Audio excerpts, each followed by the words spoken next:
think you know this place quite well.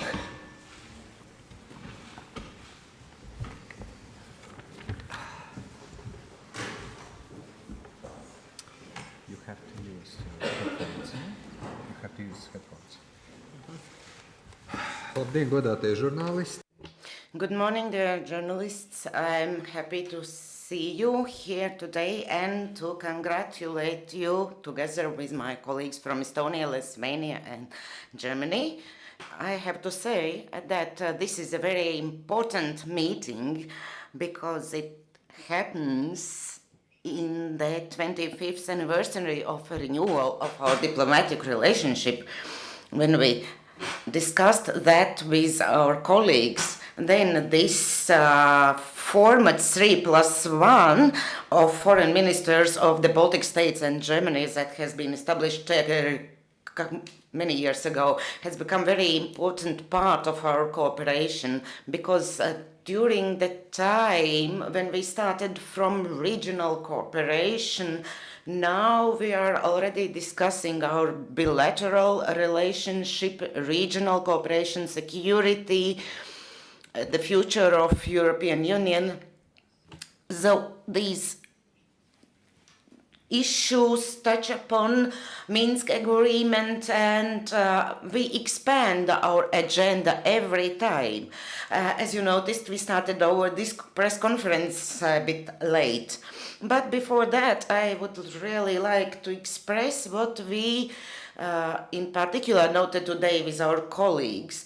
That is thanks to Germany for its support during those 25 years, especially after regaining of our independence in the reform process, in the security, in defense, reinforcing also our work towards the European Union and NATO. And also now, since last year, there is in force our special declaration concerning reinforcement and deepening of relationship, especially focusing on the media, education, civil society.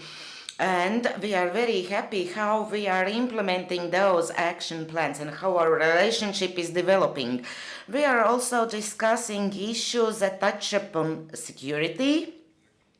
Here I would like to say that it's our full opinion. We are all satisfied with the decisions that have been made by NATO alliance in Warsaw.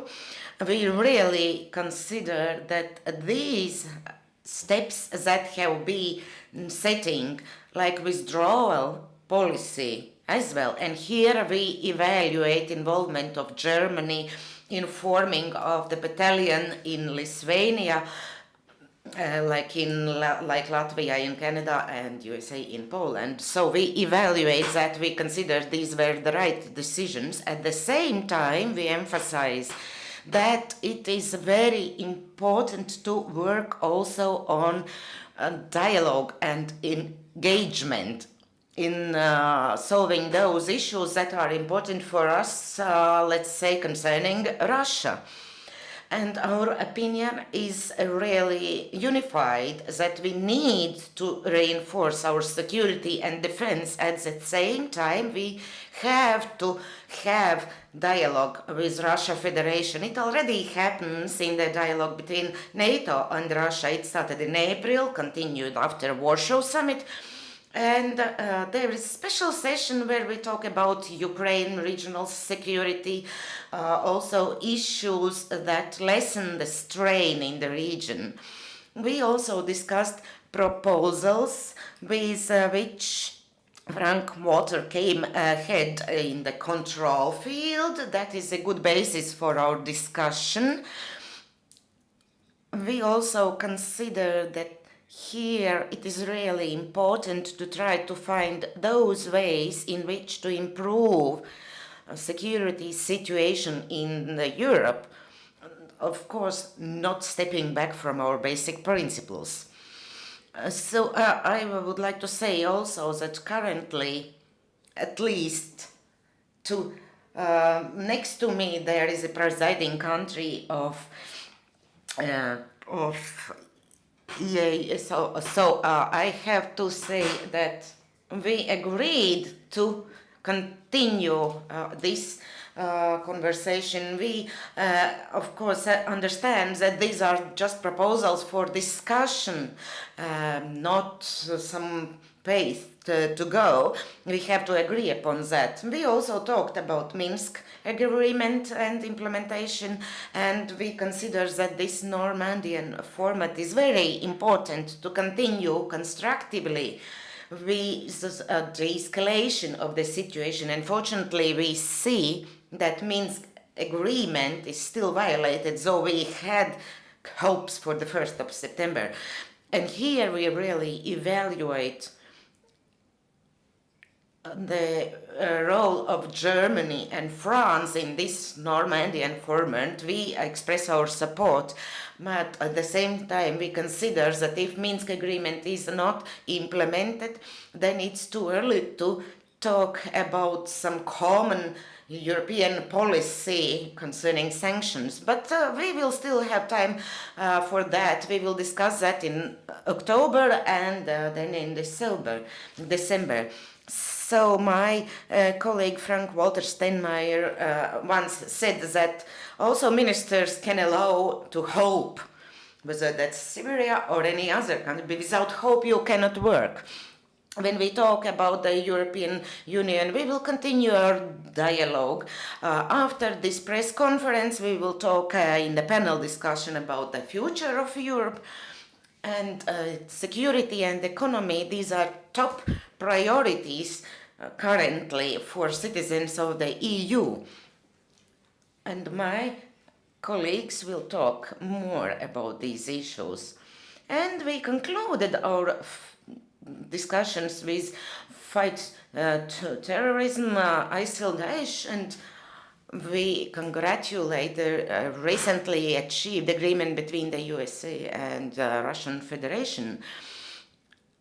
And we hope that other regions will be quite conservative and will implement this agreement. And here it's very important to receive support from an agreement from Turkey, from Saudi Arabia, from Iran and Syria. They should be engaged. That is probably shortly about what we discussed with my colleagues. And now I would like to invite my colleagues to add something if you are ready.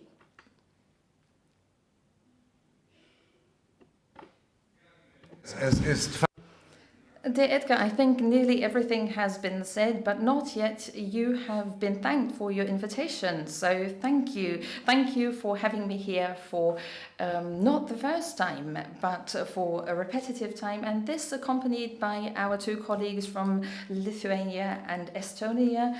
I am very happy, dear Linas and dear Matti, that we have continued our tradition of the 3+1 meeting here in Riga. And this at a special point in time, the 25th year of independence, the 25th year of the re-establishment of diplomatic relations between our countries. So this is a point in time that can also give us an opportunity to look back with great respect.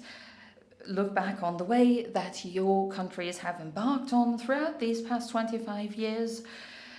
They were initially in a difficult political and economic situation, but they have then redeveloped the state and they have achieved economic success, and this to the satisfaction of the population. This is what they have contributed to. So this is a path that we did not only observe, but we tried to support this with our means from the German side. And in my second term of office, I think it is already the 7th time that I am visiting the Baltic states, and this fact alone is already proof of how important we believe the development in these 3 Baltic countries is, and how much we would like to support you in the future as well, as we will do. So we are meeting at a time that is difficult for Europe. We have different opportunities throughout the day to discuss the state after the decision of the UK to leave the European Union. But I believe that this is not a British event alone. No, it has caused some difficult discussions for Europe in total, and at different levels, at different meetings of ministers of foreign affairs, we sensed how diverging the opinions are on how Europe can meet with a stronger agreement of the population within the member states of the European Union. So we have to see to it that the diverging views on how this can happen need to be reconciled in the months to come. A first test might be the meeting of the heads of government in Bratislava, because then we might be able to find out what the different views of the different member states are. But we also know from our different meetings, also at the foreign ministers meeting at Bratislava, or the meeting I had with the Visegrad states, we do know that we have very different opinions, but even so we can reconcile them. That is, those that say the future of Europe will be in the next major courageous integration step, and then there are others who have the opposing view,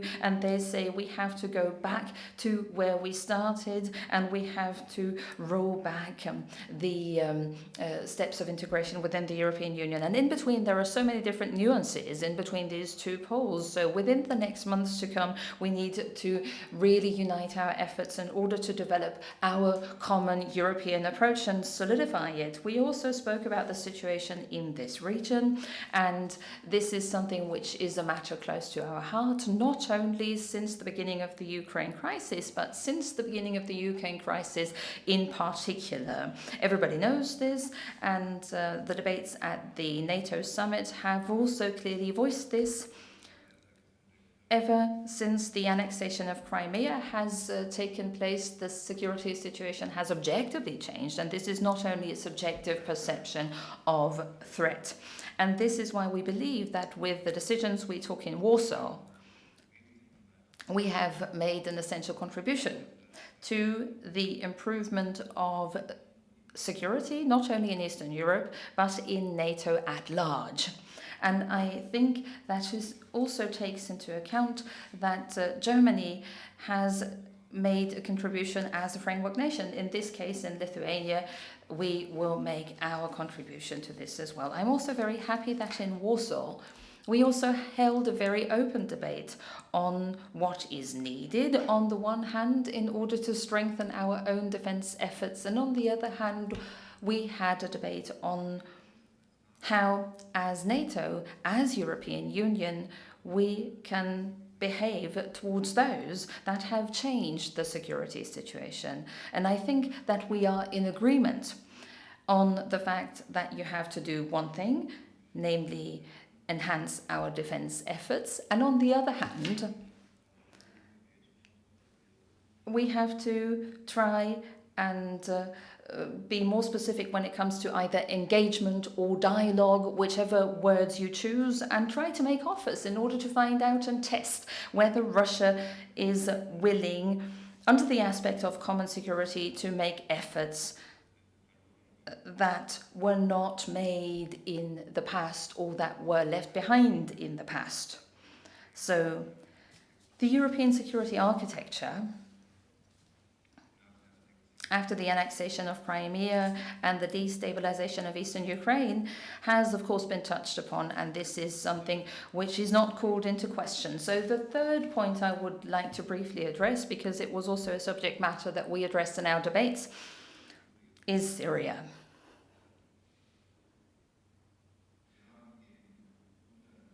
Amongst ourselves, we had an exchange. We shared our views. In view of the situation, it is way too early in order to comment on the truce and whether this truce will be sustainable. It only started yesterday night, and it is not the right point in time in order to make any forecasts that would merit the name. But with regard to the latest news that we have from last night, and just before midnight, I was talking to my Saudi Arabian colleague from Berlin. At least in the first hours of the truce, it has been the case that there has been a clear reduction of violence.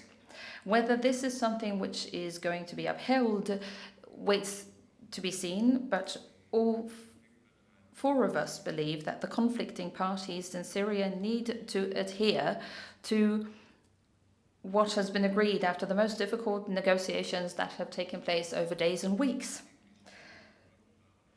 So after the trenches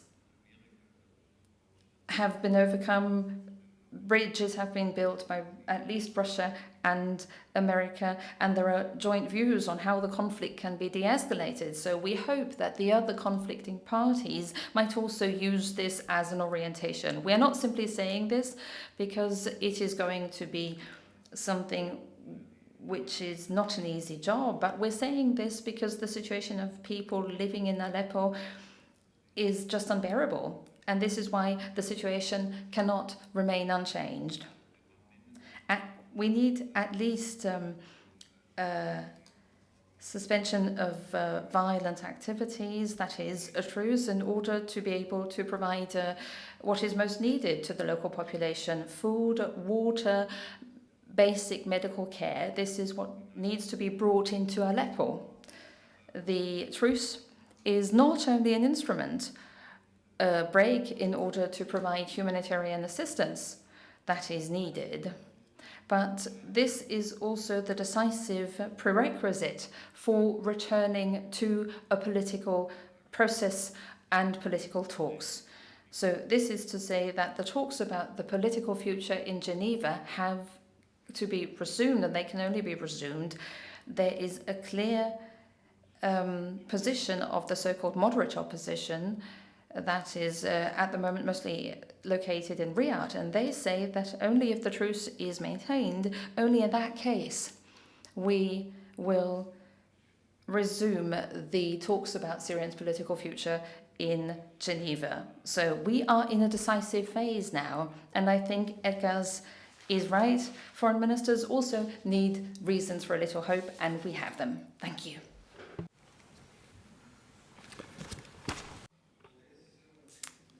Thank you, Linas. Now the floor to you.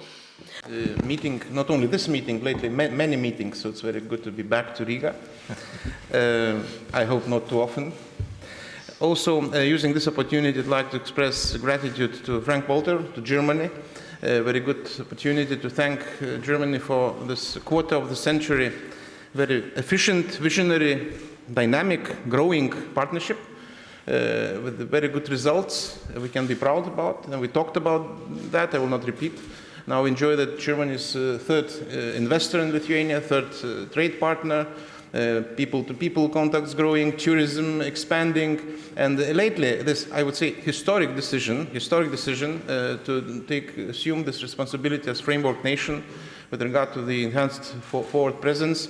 Very clear and vivid sort of demonstration of not just solidarity but very tangible engagement in the security of Baltic states, what we value and appreciate very much. So we will be very happy to host German soldiers on our soil, which is definitely engagement in Baltic security affairs. So all other aspects were mentioned, I will not repeat. Looking forward for the questions if there will be some questions. Thank you. Thank you. Matti, please. Thank you very much. Thanks, Edgars, for hosting this meeting. I can still recall how proud I was on 28th of August 1991, looking at pictures of the foreign ministers Meri, Jurkans and Saudargas being hosted by Minister Genscher in Bonn when we re-established our diplomatic relationship. Relations of which the 25th anniversary we are celebrating today. The excellent fruitful cooperation in various areas has been highlighted in our common statement. I can only join Linas and Edgars in huge appreciation for the German participation in enhanced forward presence and in air policing missions in the Baltic regions, in Baltic region, making the whole region more secure. Our meeting today was very much about this common responsibility for security and prosperity of our own Baltic region as well as for Europe as a whole. The times are worrying for the Union. Things that were self-evident are no longer self-evident. The EU needs to earn its citizens' trust in quite a new and strengthened way. For us, it's best done by delivering on concrete things that matter for citizens. In the field of security, definitely on the border security, in fighting terrorism, but also in the areas like strengthening the single market and especially the digital single market. Like the previous speakers, of course, we touched upon the EU's policy towards Russia. It is working. There's nothing to be embarrassed about. The Union must stay its course. And in the Minsk framework, we all support the German and French efforts in restoring Ukraine's sovereignty and territorial integrity. Thank you. Paldies, thank you. So, please.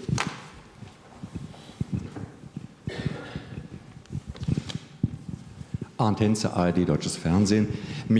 ARD German TV, the joint final statement is mentioning the enhanced defense efforts, but there is no mention of the dialogue with Russia, and there is also no mention of the conventional arms control that the German foreign minister is advocating. So, question to the German foreign minister, how central, how key is this arms control concept vis-a-vis Russia? Is this nice to have, or is this something that you are also advertising? Question to the Lithuanian foreign minister, you were rather skeptical when it came to this concept. Can you hear me? So, a question to you.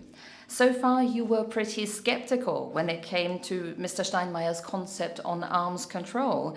And has this skepticism now been replaced by something else, or where does your skepticism come from? And in Bratislava, will you also discuss the topic of a common European army, because there are some European states that would like to have this? Herzlichen Dank für Ihre Frage. Es gilt das, was Thank you very much for your question. Thank you very much for your question. Well, what I said last at the meeting of the EU foreign ministers in Potsdam is still something that I am upholding. I am very happy that we agree within the OSCE, but I am also saying this with regard to the deliberations and meetings we had within NATO. In order to start with the topic of NATO, I think what Warsaw demonstrated is a reminder that there is a NATO philosophy which has always been based on two pillars. One pillar is the enhancement of our own defense efforts if a change in the security situation makes this necessary, and I commented on why I believe this was necessary before. Then there is a second pillar the NATO philosophy is based on, and this is called engagement, or the willingness to dialogue, as we would call this in German. So on the side of deterrence, we have taken very specific and concrete decisions, and they were also commented here on the panel during this press conference with a German participation, especially when it comes to our role as a framework nation in Lithuania. And now we also need to start with making the side of engagement or dialogue more concrete. So I would like to advise us to test what is possible and do this in areas where we believe there is a need for it. Arms control agreements exist from the past, and these are either expiring or they are no longer observed. And what is even more urgent, that do not take account of the development of new technologies, for instance, in the field of drones, cyber warfare, or space armament. And this is why I believe that there is an interest and also a necessity on our side to put this topic back on the agenda.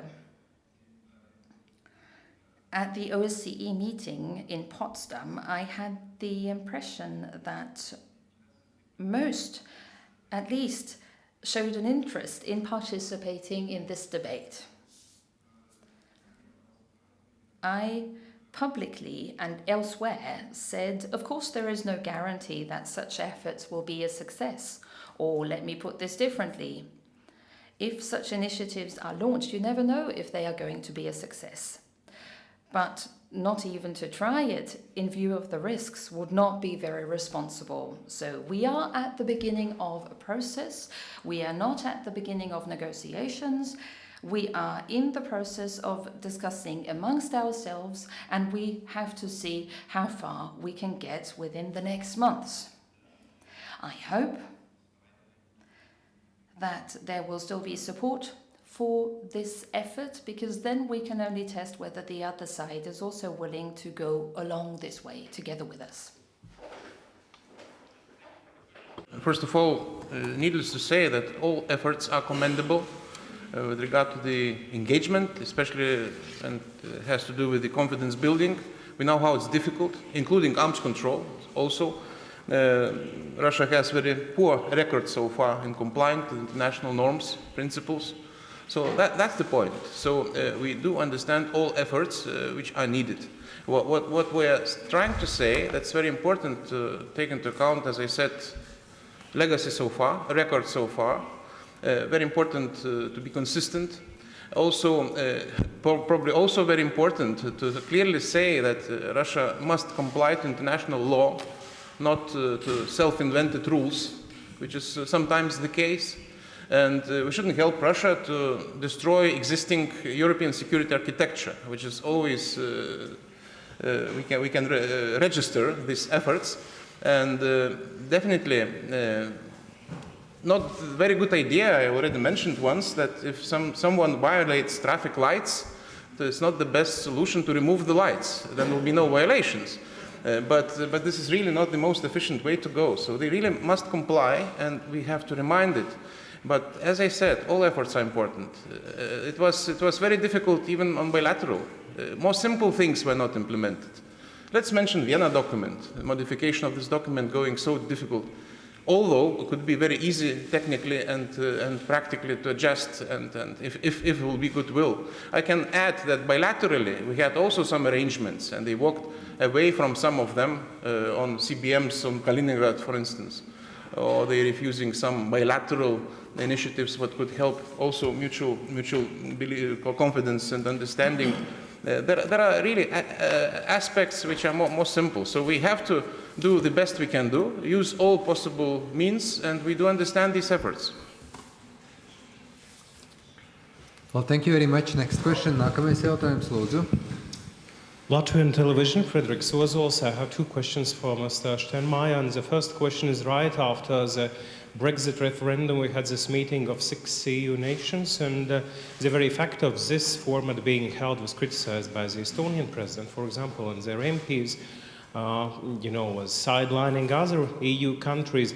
Are not we seeing fragmenting further, within those groupings, and this poses another existential threat to the existence of EU. But the other question is, Latvia has taken in something like 29 refugees within this common EU redistribution scheme. 22 of 29 has made their way now to Germany because of obvious, reasons of welfare differences. Is Germany okay with this state of affairs? Just a small correction. We actually took more, but it's okay. Yeah.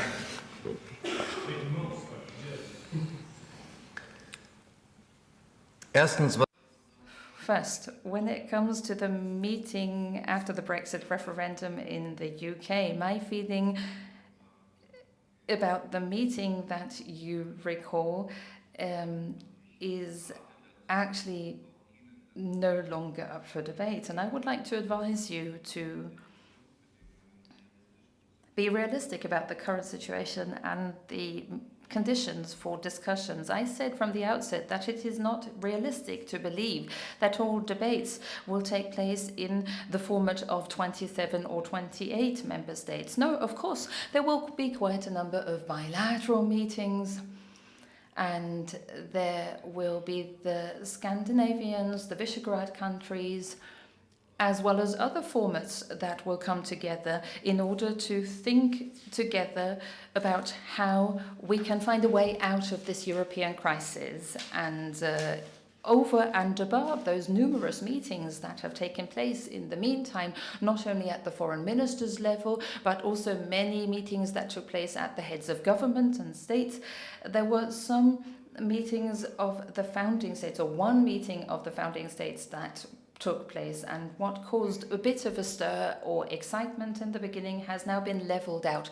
by hundreds of other meetings that took place in smaller formats afterwards. For 25 years I have been in politics, and I know that such consultations in smaller formats are needed. What matters most is that you then carry this back into the format of 27 and adopt a common position. And this is something that we still have to embark on. And I tried to describe before that this is not going to be an easy way to embark on, and that we have to remove one or the other obstacle, because the expectations, as far as I found out from these discussions, are different. When it comes to the refugee situation, I believe that what we are truly concerned about in Europe are not only the 20 refugees that have found their way from Latvia to Germany.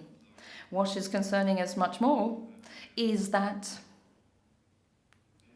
within the last 12 months, we have found no way so far to find a common European practice when it comes to addressing migration movements. So I would like to expressly thank the 3 Baltic states, because they were open to the discussion about the necessary harmonization of the European migration and refugee policy. They were not putting up obstacles, but they were open to the debate. But you also know that at the end of the day, we were not successful. This only goes to show that this is an area, apart from the guarantee of security, where in Europe we have to make progress.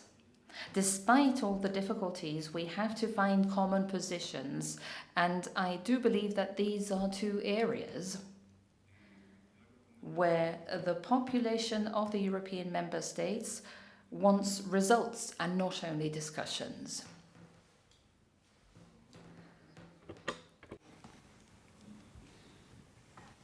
Danke sehr.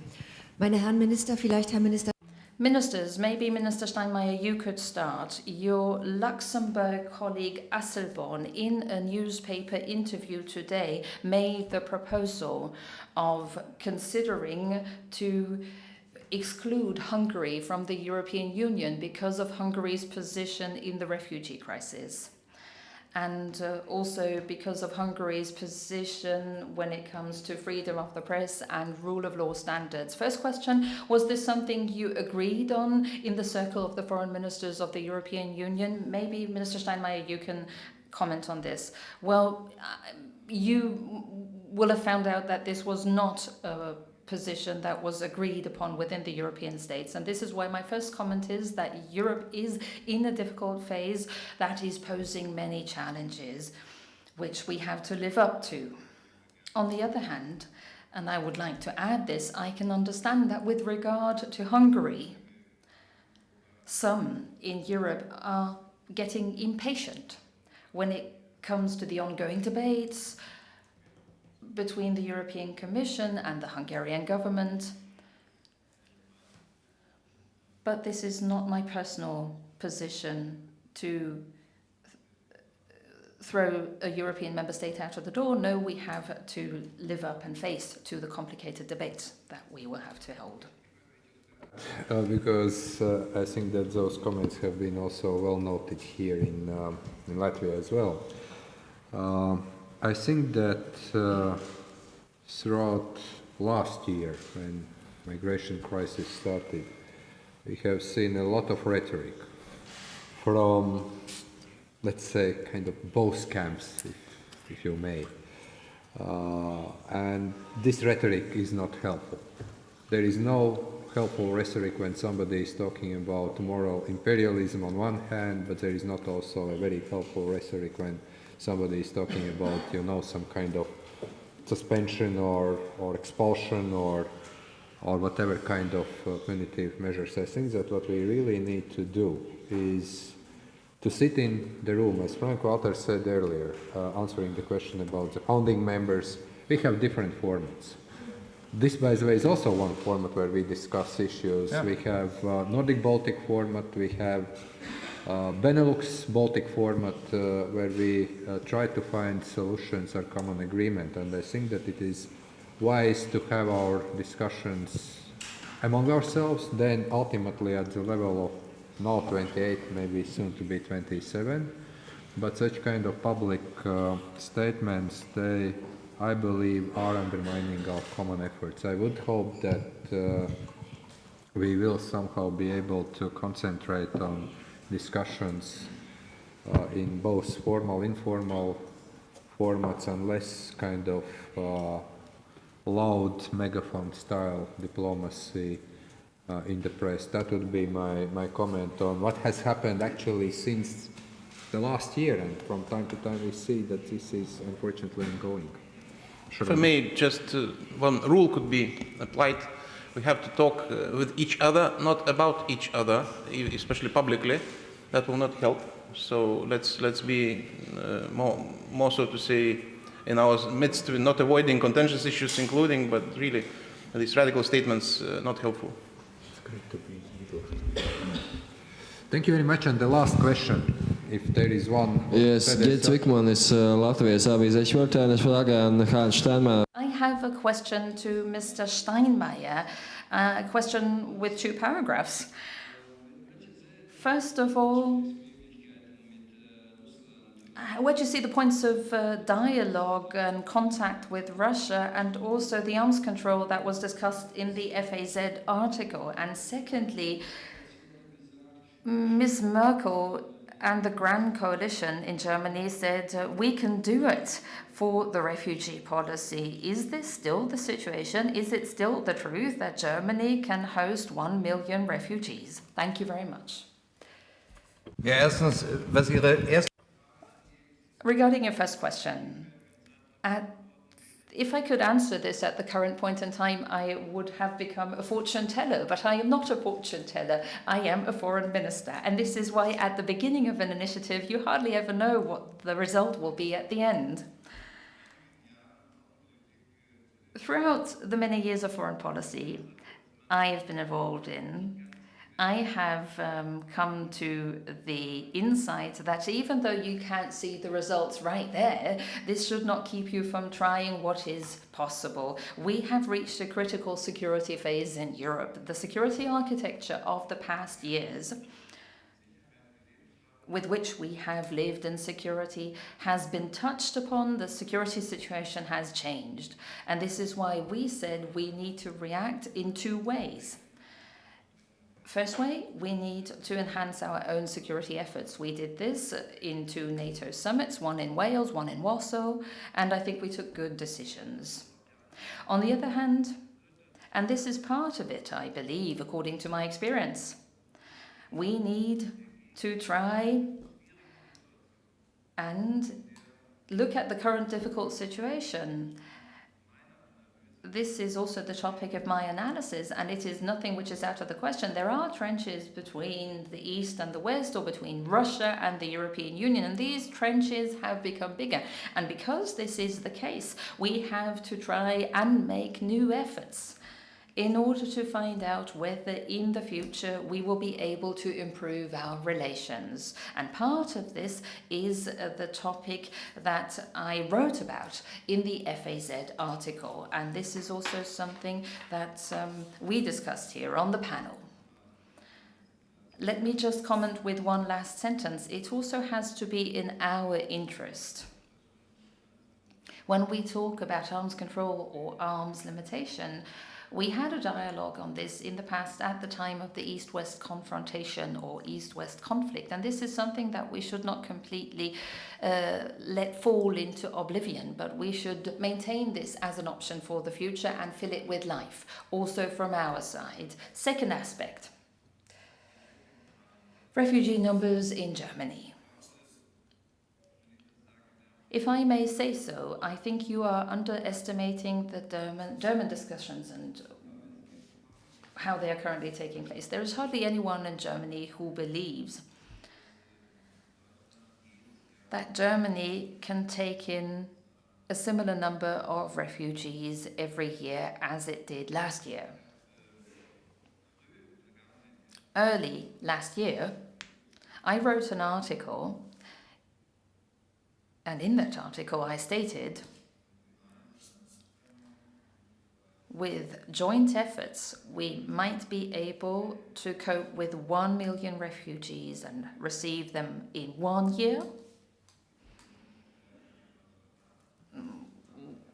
on the basis of the economic strength that Germany has. But I also said 1 year ago, but we will not be able to take in 1 million every year. So from this, I concluded that we need to make efforts. For instance, the agreement that we concluded with Turkey. And this is, of course, something that is discussed with a critical eye in Germany as well. But for the time being, I do believe that we can say, after this is not a German-Turkish agreement, but a European-Turkish agreement, which is what it has come to be at the end. So the European Union has committed to financially support the stay of refugees in Turkey that mostly come from Syria and Iraq, and in return, Turkey has committed to not only accommodate people that take refuge to Turkey, but also provide access to the labour market for them. So yes, this is an agreement that was discussed in Germany as well. Some were also raising critical voices, but it has made a contribution to getting the number down of refugees that not only come to Germany but also in Europe, getting this number down considerably. So this is the answer to your question, whether we can take in 1 million refugees every year. Paldies. So, Yeah. let's move.